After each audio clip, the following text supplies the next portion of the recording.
Les amis, bienvenue, j'espère que vous allez tous très bien, très content de vous retrouver pour cette nouvelle vidéo. Et pour parler un petit peu de Cannes, la Coupe d'Afrique des Nations, c'est parti, c'est maintenant. C'était il y a quelques heures que ça a démarré avec la victoire donc des hôtes ivoiriens contre la Guinée-Bissau 2-0, les éléphants l'emportent. Seko Fana avait ouvert le score très très vite au bout de 4 minutes, super but. Et Jean-Philippe Crasso d'une reprise acrobatique à l'heure de jeu permet à la Côte d'Ivoire de faire le break et de l'emporter assez nettement dans un match qu'ils auraient pu plus dominer je trouve. Moi, je le dis depuis un moment et ça va être bon une bonne partie du débrief. Pour moi, j'en ai parlé dans ma vidéo avec Stan, la Côte d'Ivoire c'est mon favori parce que je trouve que c'est peut-être l'équipe la plus équilibrée quand on regarde la force qu'ils ont sur toutes les lignes. Ils sont à la maison en plus, mais je peux pas dire que j'étais totalement conquis sur ce match d'ouverture. C'est rare d'être conquis sur un match d'ouverture. Donc il y a encore une très très belle marge de progression à aller chercher. Il y avait pas mal de joueurs majeurs qui étaient absents. Mais face à cette Guinée-Bissau qui était sur le papier extrêmement faible, 103e au classement FIFA, une des nations les plus faibles de cette CAN, si on compare vite fait classement FIFA, l'Inde est 102e par exemple, il joue à peu près dans la même catégorie que la Mauritanie qui est 105e, Tadjikistan 106, Liban 107, cette Guinée-Bissau 103e, et qui avait des joueurs dans son rang, on va le regarder si on regarde la défense de la Guinée-Bissau avec par exemple un gars comme Marcelo Diallo, le défenseur central gauche ici, ou Opa Sanganté, le défenseur droit. Diallo, il joue en 5e division espagnole. Sanganté, il joue à Dunkerque en Ligue 2. Si on regarde sur Transfermarkt, du côté de la Guinée-Bissau, Diallo, il est coté à 25 000 euros. J'ai jamais vu, je crois, un joueur aussi peu cher sur Transfermarkt. Et Sanganté, il est là à 200K, alors que la Côte d'Ivoire a certaines des plus grosses valeurs marchandes du tournoi. On a Ousmane Diomandé, par exemple, le central. Kosonou, qui n'était pas là sur ce match, 35. Sangaré, 32. Diomandé, c'était 40. Ndika, 24. Voilà, juste la charnière centrale de la Côte d'Ivoire, qui était ici. Ousmane Diomandé et Evan Ndika, c'est quasiment 65 millions d'euros versus 225 pour la Guinée-Bissau. Ça devait être un massacre. Normalement, ça devait être une boucherie. Seko Fana fait un gros match. Jérémy Boga m'a beaucoup plu aussi, si on doit distinguer tout de suite quelques contributions individuelles. Mais je pense que j'aurais aimé voir plus de cette Côte d'Ivoire. Un peu sévère pour lancer le tournoi. Voilà, je pense que cette CAN, elle m'intéresse beaucoup, mais on va être sans pitié. C'est un peu le mot d'ordre. J'ai pas envie de prendre des pincettes, j'ai pas envie d'être démagogique. Quand c'est mauvais, on va le dire que c'est mauvais. Quand c'est bon, bien sûr, on va dire que c'est bon. Quand c'est moyen, on dira que c'est moyen. Et quand il y a des points de nuance à mettre, on les mettra aussi. C'est un peu le truc que j'ai envie d'imposer et de mettre en place sur cette Coupe d'Afrique. Donc voilà, on commence tout de suite. La CAN, c'est parti. La Côte d'Ivoire, à la base, c'est mon favori. Et franchement, j'ai pas été totalement renversé. Face à une équipe donc qui, normalement, doit finir quatrième du groupe. Je pense que les hommes de Jean-Louis Gasset doivent faire mieux. Et on va montrer comment, du coup. Alors, ça a commencé, au bout de 2 minutes, on voit en gros à quoi ça va ressembler. Tactiquement, on peut montrer, c'est du 3-2-5 avec les 5 couloirs de jeu qui sont occupés par le système offensif avec ballon de la Côte d'Ivoire. On a Ghislain Conan, le latéral gauche, qui est celui qui prend le plus la largeur sur le côté gauche là, qui est très très haut.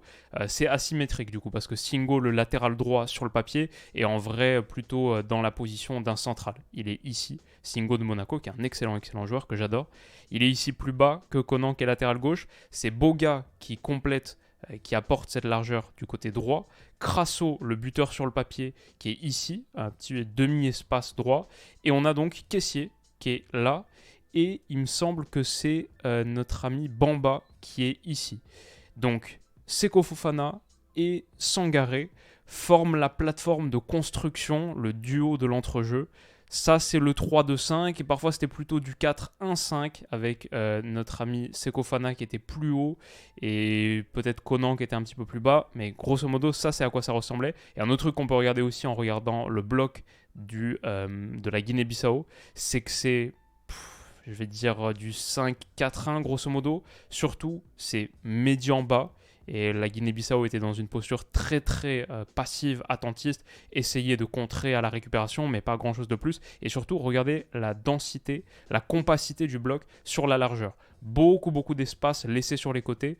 Et ça, la Côte d'Ivoire, pour le coup, a su plutôt bien l'utiliser, notamment avec la performance d'un homme, Jérémy Boga, que j'ai trouvé très bon, comme j'ai dit. Je pense que c'est mon MVP du match, aux côtés de Seko Fana. Voilà, le 3-2-5, type à peu près ce que je voulais montrer par rapport à ça. Tout de suite, on a une utilisation de la largeur qui est ici avec l'incursion, je pense que c'est de Bamba, et la grosse pression, le gros stress d'Ankada. Je pense que il est là, le défenseur droit de la Guinée-Bissau. On a senti des Guinéens sous grosse pression et mentalement, quand tu dégages, alors qu'il n'y a pas une énorme tension là, gros dégagement en corner, et on sent des partenaires qui disent mec, qu'est-ce que tu viens de faire? Et Ankada, il a un regard un petit peu, voilà, il n'a pas pris de risque, c'est le moins qu'on puisse dire. Il est là, ok, tranquille, peut-être que la température est un peu vite montée, peut-être que le cerveau chauffe un peu et que le cœur bat un petit peu trop vite. Il a fallu un petit peu de temps peut-être avant que cette Guinée-Bissau trouve son rythme, se mette dans ce match. Et malheureusement, ils n'ont pas eu vraiment le temps parce que, encore une fois, sur une relance d'Ankada ici, qui est coupée, qui est récupérée très très haut par Franck Kessié, accélération, Seko Fana qui s'est proposé dans ce petit intervalle de manière hyper intelligente et qui va réussir un extraordinaire enchaînement, et je pèse mes mots, je vais montrer pourquoi, pour ouvrir le score d'une frappe hop lumineuse qui va aller chercher la lucarne opposée. Seko Fana, il faisait partie de ma draft de la CAN avec Stan, c'est un joueur que j'attends énormément sur ce tournoi, même si son passif avec la Côte d'Ivoire est pas très grand, pas autant que ce qu'il devrait être sans doute vu son talent, il y a eu bien sûr plein d'histoires il y a quelques années, mais là, sur les 4 derniers matchs, il me semble, les matchs de préparation et des matchs de qualif donc pour la Coupe du Monde, je crois qu'il a fait 4 titularisations, 2 buts, une passe D ou 1 but, 2 passes D. Et puis on ajoute donc celui-ci sur sa 5e consécutive. Il a vraiment fait partie des plans de Gasset sur les derniers matchs. Donc il est récompensé et il va faire un bon match en plus derrière. Ouverture du score sur cette frappe. Moi, ce que j'aime beaucoup sur ce but de Seko Fana et la célébration derrière, c'est que l'enchaînement était vraiment pas facile. Parce que la passe, je crois que j'ai une autre séquence, voilà, il enchaîne, hop, la passe elle lui arrive un petit peu derrière, et honnêtement l'état du terrain, ça c'est un autre truc que je vais dire tout de suite, était pas bon. On va le voir dans quelques séquences aussi. Ce stade Alassane Ouattara, malheureusement aussi, je trouve que niveau acoustique, c'était pas top. Il n'y avait pas une ambiance phénoménale parce que je pense qu'il est un petit peu trop grand avec la piste d'athlétisme autour. En tout cas, je sais pas ce que ça donnait dans le stade. Peut-être qu'on aura des échos de Stan justement. Mais à la télé, bref, c'était un petit peu compliqué. Et la pelouse aussi. Ce contrôle-là, c'est difficile pour lui de se l'amener. Et pourtant, alors qu'il était vachement complexe, et réussit à enchaîner derrière avec des petites caresses du pied droit pour se la mettre, pour changer de direction, courir parallèle à la ligne de surface de réparation et enchaîner une frappe. Ok, Marcelo Diallo, il montre qu'il est un défenseur à 25 000 € Transfermarkt avec une distance d'intervention qui est trop forte. Tu peux pas laisser cette poche-là à Seko Fana qui en plus doit réussir un geste vraiment pas facile, donc il y avait sans doute plus d'espace pour intervenir de la part de Diallo, mais honnêtement si on voit les screenshots lui rendent pas justice, mais si on voit tout l'enchaînement de Seko Fofana, c'est du très très haut niveau, et ouverture du score donc avec un geste de grande classe, et pour le coup la Côte d'Ivoire collectivement m'a pas bluffé, individuellement on a vu quelques moments où ouais, tu vois que c'est une équipe qui a des chances quand même d'être au-dessus de la plupart des autres. Est-ce que ce sera suffisant pour être champion? On attendra de voir plus de minutes, plus que ce match d'ouverture.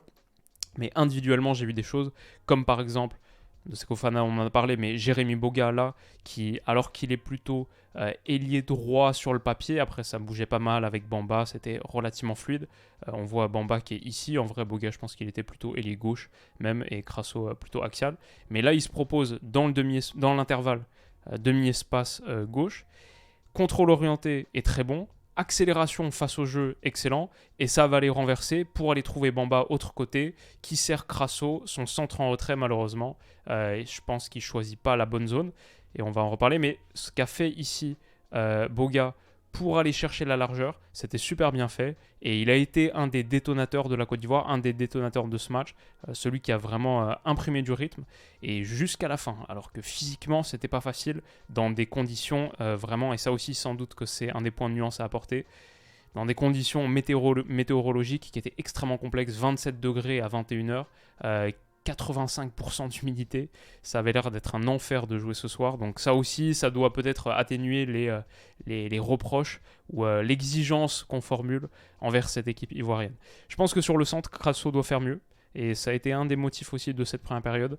Là, plutôt que de chercher cette zone où ça va trouver les bras du gardien, comment il s'appelle le gardien, j'ai oublié son nom, Soko ou un truc comme ça. Je vais retrouver. Mais malheureusement, je pense que le centre en retrait ici à destination, je crois que c'est de Kessié, me semblait mieux indiqué. Mauvais choix de Crasso. Dommage, ça aurait pu faire 2-0 au bout de 10 minutes. Et on voit Kessié qui lui demande là, il y avait un meilleur ballon à mettre, sans doute. Jérémy Boga, encore une fois, alors qu'il n'y a pas vraiment de décalage structurel créé, mais collectivement, il n'y a rien de très spécial. Il prend le ballon face au jeu ici, dans ce demi-espace-là. Il n'y a pas énormément, il n'y a pas de relais intérieur, il n'y a pas d'appui extérieur à trouver. Donc il va faire la différence tout seul. Il accélère, hop, face au jeu, bat son premier vis-à-vis. Le milieu capitaine, là, ne se sent pas concerné, le laisse filer. Et pareil pour le latéral gauche de la Guinée-Bissau, qui est ici en 1 contre 1, et qui va se faire totalement tourbillonner. Boga prend l'extérieur, centre en retrait, et c'est très dangereux, ça va être coupé là, ça aurait pu faire corner d'ailleurs. Boga me fait forte impression dès le début, et ça va durer quasiment jusqu'à la fin du match. Ça c'est une petite image que j'ai mis pour montrer l'état du terrain sur ce tacle justement de notre ami Marcelo Diallo. Ouais, on a vu qu'il y avait de grosses mottes qui volaient sur certains plans zoomés, peut-être qu'on en reverra. Il y avait de ça un petit peu de partout sur le terrain, donc je pense que c'était pas évident. Et techniquement, ça a conduit, je sais pas si c'est que ça, mais il y a eu des approximations techniques qui m'ont pas plu.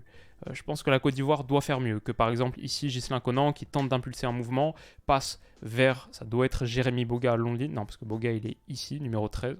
Donc je sais pas, c'est peut-être Bamba ou Crasso. Directement en touche. Ça, c'est ça de Conan. Tu peux pas faire ça à ce niveau avec ces ambitions-là. Et donc voilà, un petit peu trop d'approximation technique encore, sans doute pour une équipe qui se cherche. On connaît le foot international de sélection avec les matchs d'ouverture de tournois à la maison. Il y a aussi un niveau de tension qui est là. Et bon, des joueurs qui se connaissent pas hyper bien forcément. Tactiquement, c'est pas totalement rodé encore. Donc bon, peut-être ceci explique cela, mais je pense qu'il y a mieux à faire. Et bon, lui-même le sait. Il est très en colère contre lui-même après cette erreur technique. Dans l'ensemble, ma conclusion, c'est la Côte d'Ivoire a vraiment des suppléments individuels énormes et face à la Guinée-Bissau, ils auraient dû les écraser. Ils auraient dû surtout moins se faire peur. À la fin, ils concèdent quand même 10 tirs dans ce match, ce qui est beaucoup trop, je pense, face à une adversité de ce type. Comme on a dit, 103e au classement FIFA, avec pas vraiment de joueurs intéressants, à part peut-être Mama Baldé en pointe. Je pense que le problème, ça a été de la déconcentration et des erreurs techniques sur la phase de préparation, où honnêtement, ils auraient pu être punis. Comme cette passe-là de Singo intérieur à destination d'Evan Ndika, c'est très dangereux, parce qu'elle est faite un petit peu à l'aveugle, sans avoir lu le mouvement ici de pression de Texera, il me semble, côté Guinée-Bissau, qui va couper la passe. Il se fait charcuter par Ndika qui prend un jaune derrière, mais l'arbitre, très intelligemment, je trouvais que l'arbitre a très bien arbitré. L'arbitre laisse jouer, avantage donné. Mama Baldé peut aller exploser en 1 contre 1. Il essaye de passer Diomandé. Malheureusement pour lui, Diomandé revient très bien. Mais permettre à la Guinée-Bissau, qui t'a pas inquiété pour l'instant, d'avoir ce genre de situation sur une erreur de relance comme ça, passe intérieure très dangereuse et incompréhension entre Ndika et Singo, mauvaise lecture de la trajectoire du joueur de pression, ça je pense que c'est un gros problème, parce qu'on l'a vu 3 fois de plus jusqu'à la 90e minute, on va en reparler. Donc c'est coupé par Ousmane Diomandé, donc le jaune d'Ndika, c'est coupé par le très bon retour d'Ousmane Diomandé, qui pour le coup a peut-être été le meilleur défenseur de cette ligne de 4 sur le match. On a vu l'erreur de Conan, Aurier quand il est rentré c'était pas top, Singo la grosse erreur, Ndika il charcute, il prend un jaune. Donc peut-être Diomandé est le meilleur des 4 sur ce match, mais dans l'ensemble sur la phase de préparation il y a eu pas mal de problèmes. Alors que derrière, tu dois aussi mettre plus de buts, je pense, si Crasso fait de meilleurs choix ou finit mieux. Là, donc, il est servi. Non, pardon, je crois que c'est Bamba qui est servi ici, le numéro 9, sur cette petite passe intérieure. Et il y avait des mouvements verticaux dans le grand espace, là, des attaques rapides à mener pour la Côte d'Ivoire. Ça revient dans les pieds de Kessié qui centre en retrait. Ça, c'est très intelligent, très bien fait. Et il l'a vu depuis le début. Ici, Seko Fofana en bordure de surface.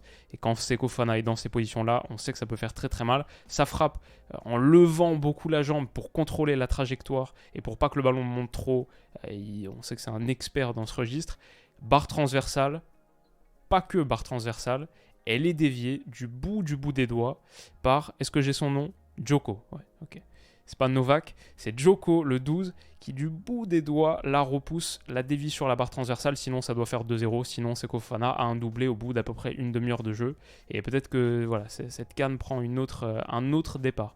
Parce que malheureusement, derrière, je trouve que la Côte d'Ivoire n'a pas assez concrétisé ses bons mouvements. Comme ici, Crasso à l'intérieur, il rentre, mais il va aller chercher une frappe très difficile, angle fermé, alors que Kessié arrive ici en trailer et qui peut être servi. Honnêtement, il peut être servi. C'est encore plus visible, je pense. Sur la séquence d'après, on voit que la frappe est contrée. Il était là. Il y avait le ballon à mettre. Donc, encore un mauvais choix de Crasso, dommage. Et il s'en veut ici. Il s'en veut aussi parce que quelques minutes plus tard, sur encore une fois une attaque rapide, où là la Côte d'Ivoire a montré qu'ils avaient des armes, pas que sur attaque placée, aussi sur attaque rapide. Très très bon ballon de Bamba, qui doit sans doute faire partie de mes meilleurs joueurs du match aussi. On a parlé de Seko, on a parlé de Boga, ça c'est mon top 2 incontestable. Bamba, il y a eu des mouvements intéressants aussi. Et là, il met un bon ballon vers le point de pénalty pour Crasso, qui s'est proposé et qui bat son vis-à-vis, qui bat, je pense que ça doit être justement Marcelo Diallo, qui le bat en 1 contre 1.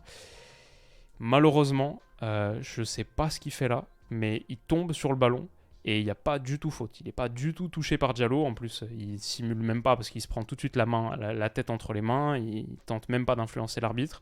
Gasset explose, mais non, il n'y avait rien. Il n'y avait pas du tout faute. C'est Crasso qui tombe tout seul. Et ça, c'est dommage. Il y a eu pas mal d'approximations techniques de ce type sur la prise de décision ou même simplement sur voilà, un geste qui n'est pas un geste de buteur. Il va bien se rattraper en seconde période, mais ça aurait dû être mieux aussi, je pense. Comme ça, par exemple, ça c'est peut-être la pelouse, mais on parlait des erreurs de concentration ou technique sur la phase de préparation de la Côte d'Ivoire. Là, je pense que c'est Sangaré qui met à Kessié. Kessié, est-ce que c'est le terrain ? En tout cas, cette passe, elle ne doit pas voler autant. Il la met en retrait pour Ousmane Diomandé et il met une passe, franchement, normalement, techniquement, si tu dois faire une passe au sol, elle doit être facile à contrôler, surtout quand tu as Mama Baldé qui vient ici à la pression et qui essaye de gêner, qui essaye de jaillir sur Diomandé. Ça aurait pu être extrêmement dangereux. Heureusement, petit contre favorable. Et Mama Baldé demande la mimine. Il disait qu'il y avait peut-être petite main de Diomandé. On n'a pas revu cette séquence au ralenti, donc on ne sait pas. Elle est demandée ici aussi par le joueur. Mais ça, sur une phase de préparation basique, tu ne dois pas être mis en danger. Cette passe est derrière le gros danger ici.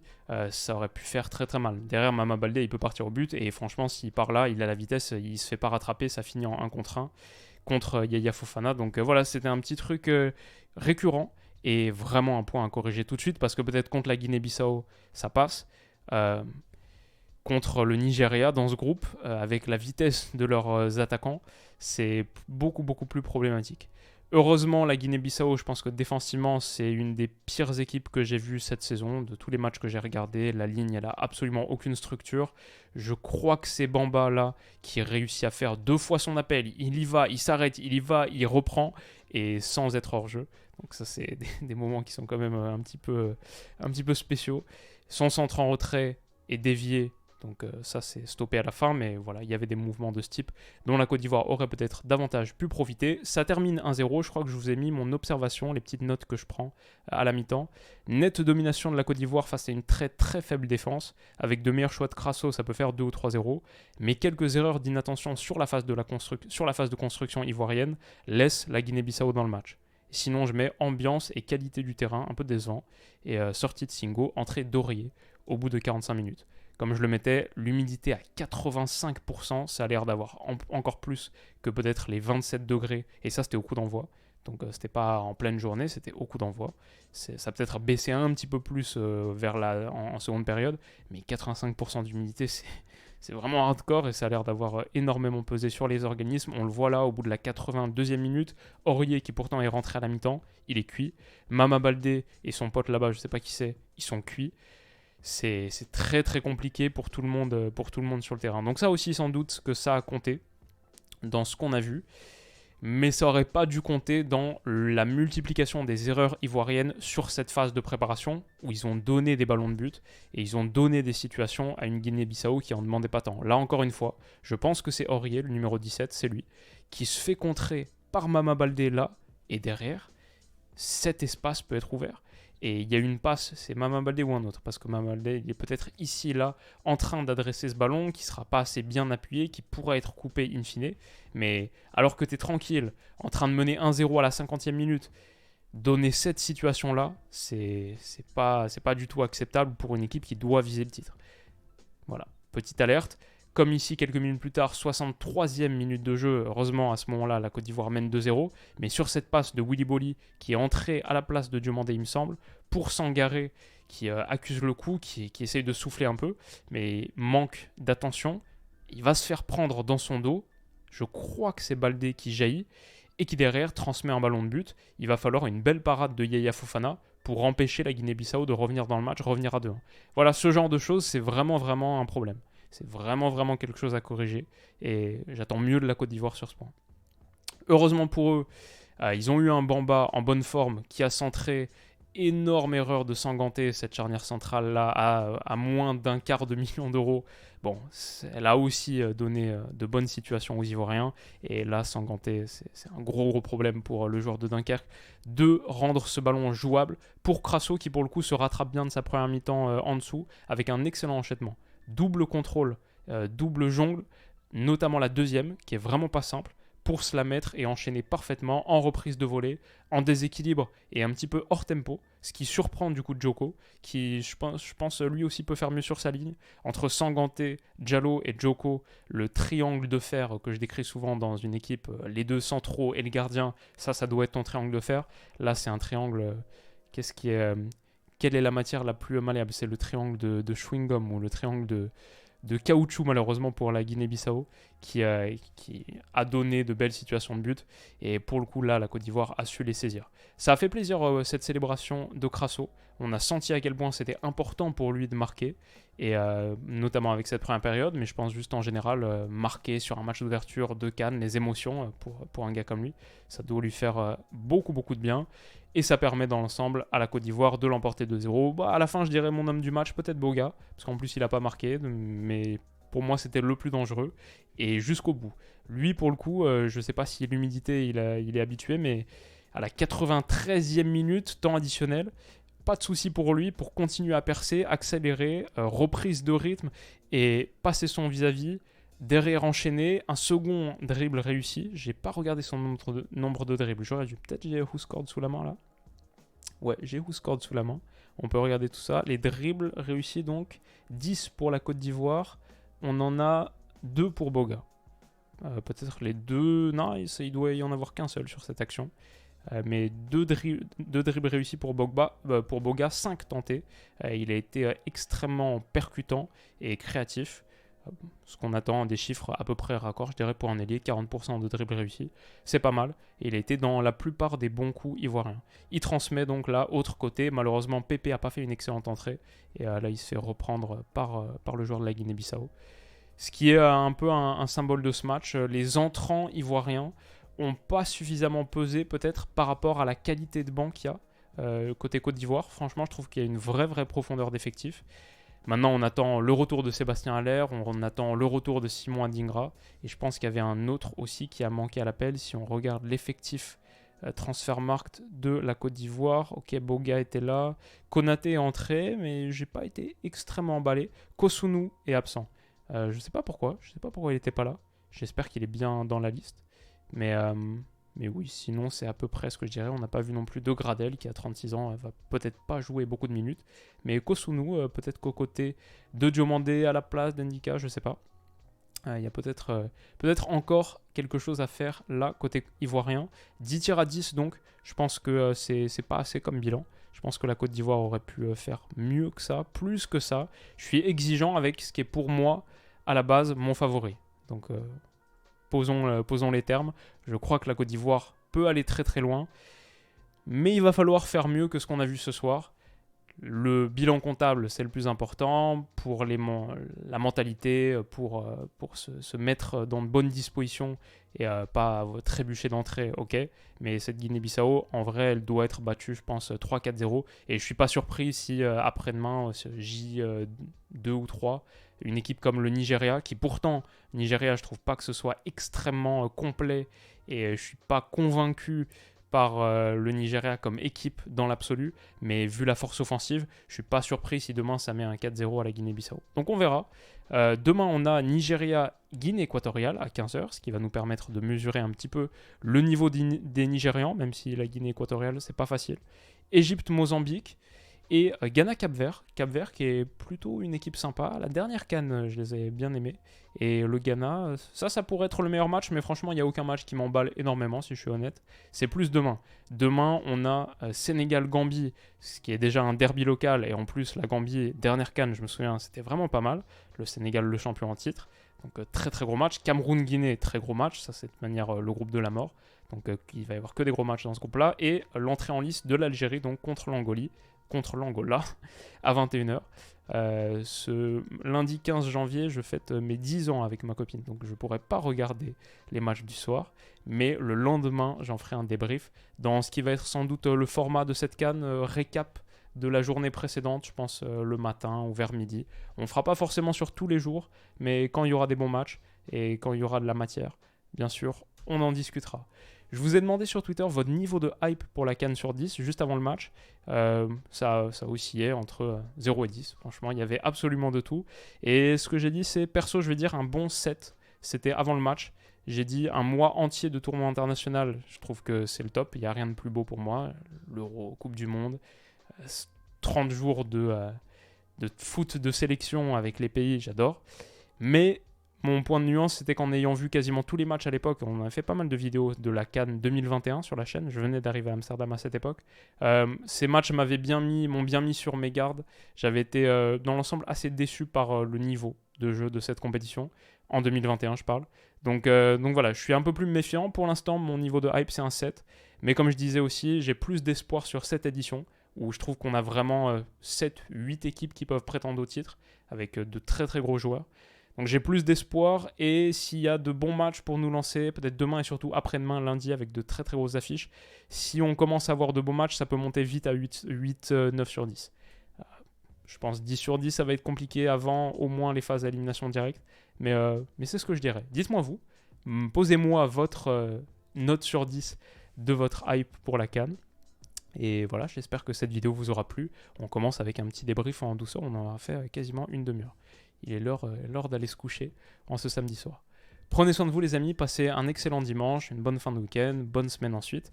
Et on se retrouvera pour parler de CAN, d'autres choses aussi. Demain soir, il y a le Classico bien sûr. On va commencer à remettre au goût du jour, je pense, les récaps du week-end, parler de foot européen et quelques autres surprises à gauche à droite. Donc voilà, soyez là, soyez au rendez-vous, abonnez-vous pour ne pas rater tout ça si vous le souhaitez. Et on se dit à bientôt. Bisous.